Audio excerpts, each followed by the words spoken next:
So it is with great pleasure I'd like to introduce Beatrice Atim Anywar. She is an MP in the Ugandan National Parliament and has been the chairperson on the Committee on Gender in the Ugandan Parliament for several years. She's also been a bright light within Parliament in agriculture and particularly helping to develop a biosafety bill, which is a critical element for any country in the introduction of biotechnology crops into their agriculture. Previous to being a member of Parliament, she was a senior civil servant, and also she's worked in Makerere University, which is one of the it is the oldest public university in Uganda. She has shown such leadership in the areas that matter to us, in food security in parts of the world that really do need to solve some serious problems over the next 20 to 30 years. And she's done it in a way that has been exemplary, not only helping the technical side of things to be accepted, but also her support for women farmers in Uganda. Those of you who haven't spent much time in Africa probably don't realize that most of the farmers are actually female, and they need significant amount of support just to make sure that they can continue to lead and develop food security programs. So Beatrice, we're very pleased that you've come all of this way, and we're looking forward to hearing from you. And your title, African Women and Food Security, Perspectives from Uganda. Thank you very much for that kind remarks. Greetings from the Pearl of Africa, and that is Uganda, the source of the Nile. I'm happy to be here to rub shoulders with scientists. It is African women and food security. And when we talk about women and food, these are critical areas. I thank the scientists who have been presenting all throughout. I've been hearing. It's time that we move away from what you have been doing to add to the chain. From the laboratory where you do research to us, the politician, so that it reaches the beneficiaries. About me, I refer you to Google, Mama Mabira. Probably that's what I will try to explain to you. Mama Mabira means the mother of the forest, and the biggest forest in Uganda is called Mabira. And people thought I should be the mother because I fought for it. I was in prison for it to save it from being destroyed. So you will Google and know more about me. I'm not far away from a lot of controversy, but for the good reason. I think at Uganda at a glance, indeed, this is a country, as you can see, with a growing population. As we speak now, we are at 40, but estimated to grow. Vis-a-vis Canada, you can imagine, theirs is only 36. The per capita income, vis-a-vis the population growth, is quite high. Every year, we churn into the market over 6,000 unemployed, but they must feed. And yet, actually, Uganda is basically an agricultural country. We really depend on that. And about 70% live on agriculture. Despite the fact, nutrition factor among the children is really very low, about 30% only. Therefore, food insecurity in this country is a reality. As much as we talk of the other side, there's also a good side of it. It is part of Africa. It is a tourist destination. You're welcome. I want to talk about the agricultural base. Majorly, it is subsistence agriculture. We have very good soil. And who are the people working on the land? I've indicated there that majorly are women, and I put in quotes, laborers. It's deliberate. I'll explain onto that. The land is highly fragmented. Limited technology is at use. However, government has gone a long way to make an effort.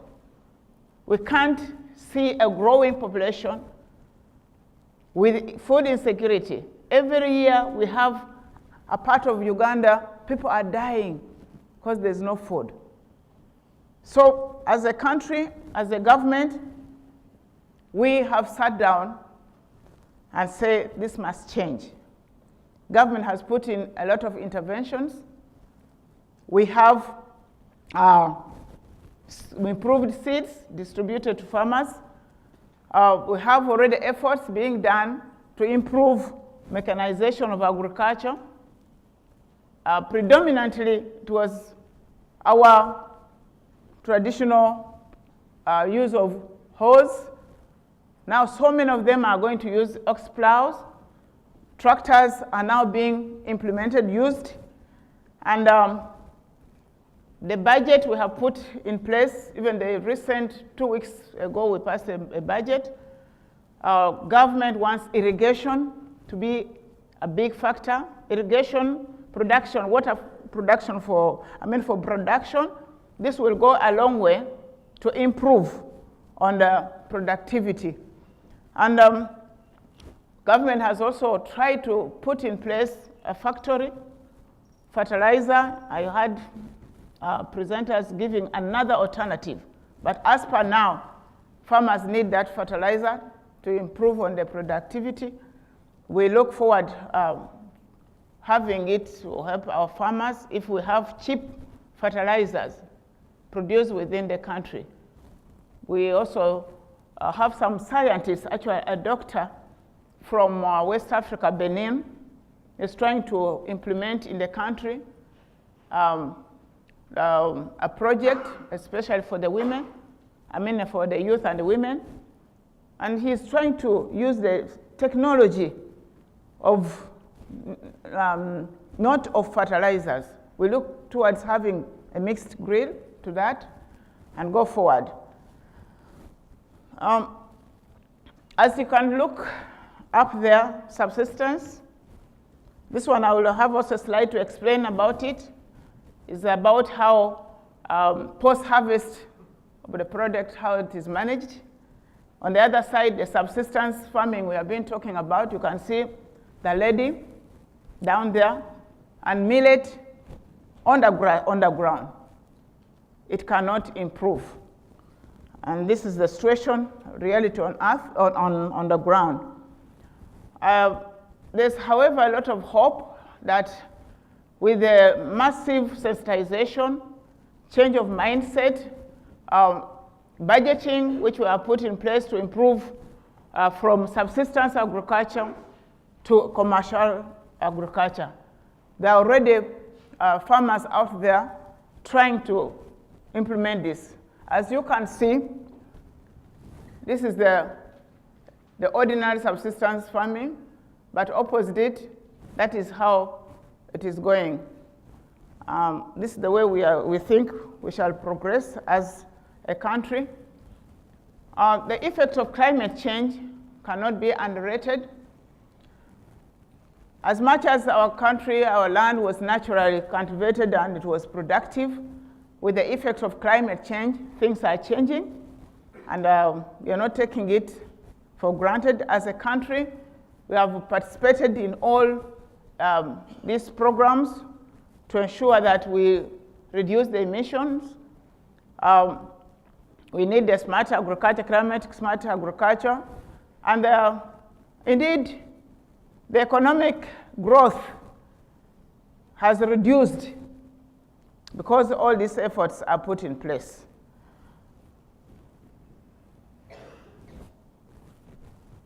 Climate change effect, it has hit us hard. As you might be aware, at one time there's extra drought and all effort is wasted. At one moment it is flooded. At one moment we have a lot of effect even on our infrastructure. But as a country, as policymakers, we have made climate change interventions to be streamlined in government programs. This is an effort to ensure that food productivity is secured. We have to focus at the gender perspective, because as I said earlier, it is the women. An effect on food for a woman, it is life and death. We have single mothers. We have child-headed families. And in our world, actually, men do a lot of other administrative voices than action. So it is the burden of a woman to ensure that there's food on the table. It has implications where the children, including the husband, will come and ask, where is the food? It has been a source of domestic violence. So for a woman, it is life and death. That's why women are very keen. And we found it at policy level that we factor in the women as we are making efforts to increase productivity and secure food insecurity. I've already indicated about the mudslides, floods, road destructions, and emerging diseases. Actually, all these are extra burdens to a woman. So it's not a negotiating tool anywhere. It is about, I must do it, or it is me to have an extra burden. Therefore, the efforts of mitigation and adaptation against climate change, women are change agents. They are brought on board. Efforts to plant trees, to use energy-saving technologies. It is actually, we use more of women who are organized in their groups so that they have a keen interest. Animals have not been spared with the effect of climate change, as you can see. And in some of our traditional setup, actually animals are a sign of wealth and a sign of family startup. We still do have dowries in our world, and the dowries, you only have to get a lot of cows to take to a beautiful lady, if you have sons like I do. So it's not a joking subject, we take it quite seriously. Yes, we have put in place as a country, as legislators, a lot of efforts to ensure that the woman's burden, worry, is addressed. So a number of them are going to be brought there, but I want also to let you know that the change of policy has not just come from nowhere. It is a voice of women organized that is now coming up to be listened to.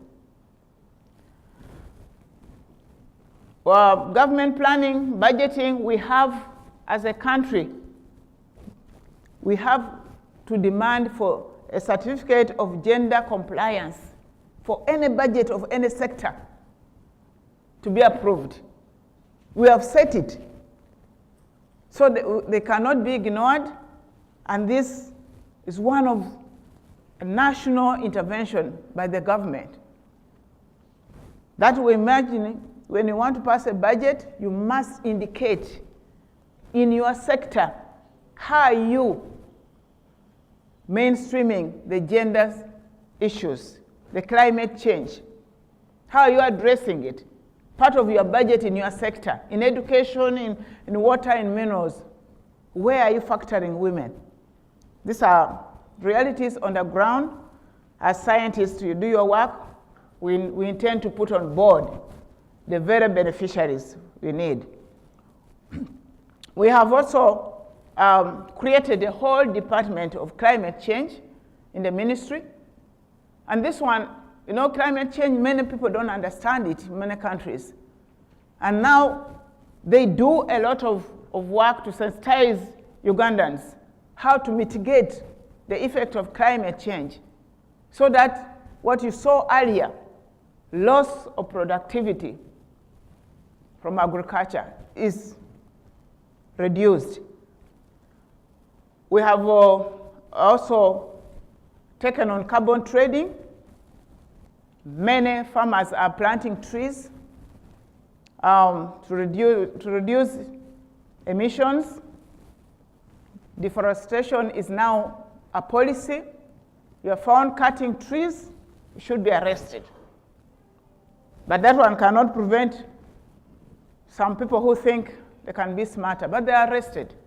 As a country, this is how we are struggling to ensure the effect of climate change are addressed. Now, Parliament, we have also gone a long way to create a fora. The work of Parliament is within Parliament. The ministry reports to Parliament, but it's we who appropriates funds. Therefore, there's a fora of members of Parliament to have a conversation about efforts by the country to mitigate and sensitize people to adapt to the effect of climate change. I've personally initiated the creation of a full committee. I had asked for a whole ministry to address, to fast track the effects of climate change. The committee reports directly to Parliament, but the fora is one of those arrangements outside the Parliament. So this is how we are taking seriously the effect of climate change. We have afforestation and forest management policies, tree planting. When I was still a shadow minister for water and environment, I initiated a policy that all construction plans, before they're approved, you must show that you will be planting in your compound at least a minimum of 3 trees. We initiated that the new constructed roads in the country, all along the sides, you must plant trees. I'm happy to report that this is taking shape as efforts from the government side, from the legislation. We are also already taking on those variety of seeds with the work of the scientists which we have. Those are seeds which can mature earlier so that they're not hit by the sun, the drought, and those who can resist diseases. And this, we have really done this. The Mama Mabira issue, I have referred you down there, but it's because to cut a natural resource which supplies live food, and it is a source, is a catchment area for the source of the Nile. It was a huge undertaking. We thank also our scientists. They're already doing a lot of work for us. Largely that we have trainings of rural ladies, how to have food security, to plant not only for consumption, nutrition and balancing the diet because once they are sick, it is you, the lady, who still have to figure out how to get your family healthy. So they are the change agents that we want. We have an example of a nodding syndrome. Those who will be able to Google, you will know more about the nodding syndrome. This is a known health situation in Uganda and maybe other few parts of the world. But scientists are trying to tell us that probably it could be a problem of a balanced diet in such children, lack of some vitamins, which maybe I will ask you to help us do more research around this and how we can get the cure. You will allow me just show you the photo and then I will go back, yes? This is what I'm talking about. This is a nodding syndrome victim. The children, they said there's a deficiency of vitamin B. Research is really needed around this. And for your information, this is a child who's being tied on a tree. It's not just seated and relaxing. It's tied on a tree because when the mother goes to look for food and leave them unattended to, they just wander, fall in fire and get lost. You can see the predicament of a woman. He has such a sick child, but has to go looking for food. Others, those children sometimes are even raped under the tree like that. So you can see a woman's predicaments.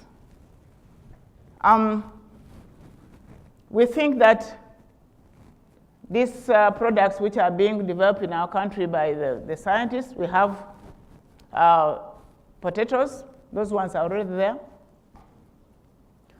We have put education, agriculture education in schools. We want our children to grow up learning how to appreciate the challenges in agriculture and to ensure that food security is everybody's business. You don't waste, you make effort to save and even produce more. So it is running in schools, and they have demonstration gardens within schools so that they grow up knowing what they all want to get.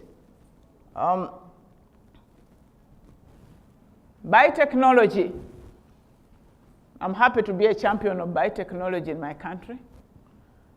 Many people don't understand it. And when I come to you scientists, I start appreciating more about what you do. But we have our scientists in our country, the National Agricultural Organization, Research Organization. They are doing a great job. They have already gotten some varieties. I'm talking as a politician, not as a scientist. But this is where it gives us hope. We have those crops which are ready to adapt to the climate change, they mature earlier or resist the drought. We have those products, crops which are pest resistant. We have those which are enhanced with nutrition, lever,